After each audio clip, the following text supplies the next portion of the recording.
políticas de ontem do presidente Lula, a greve de fome de dissidentes cubanos provocaram protestos. E em defesa do presidente, o ministro das Relações Exteriores disse que as declarações de Lula foram uma autocrítica.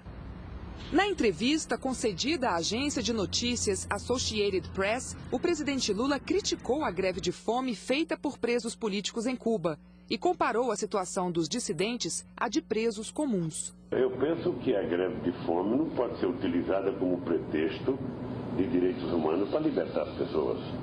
Imagina se todos os bandidos que estão presos aqui em São Paulo entrassem em greve de fome e exigissem liberdade. Então nós temos que respeitar a determinação da justiça e do governo cubano de prender as pessoas em função da legislação de Cuba. No mês passado, Lula desembarcou em Cuba pouco depois da morte de Orlando Zapata Tamayo, preso político que estava em greve de fome havia mais de 80 dias. O presidente disse que lamentava que uma pessoa se deixasse morrer dessa forma e negou ter recebido uma carta dos dissidentes cubanos pedindo que ele intercedesse em seu favor. O jornalista e psicólogo Guilherme Farinhas também está em greve de fome há 2 semanas. Segundo informações de agências internacionais, ele está desidratado e chegou a ser hospitalizado.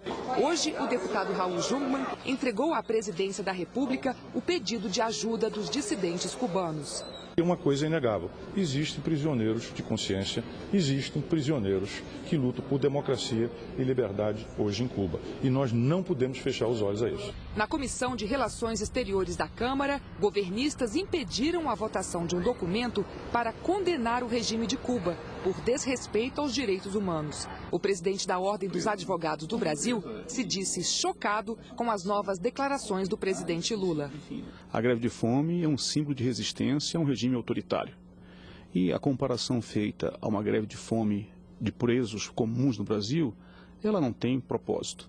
O ministro das Relações Exteriores disse que não é papel do governo dar apoio a dissidentes em todo o mundo e defendeu o fim do embargo a Cuba como forma de promover uma evolução política na ilha. Eu acho que o presidente Lula, que teve experiência ele próprio de ter feito greve de fome e que exerce uma autocrítica em relação à própria greve de fome que ele fez no passado, estava exprimindo uma questão em relação à greve de fome apenas.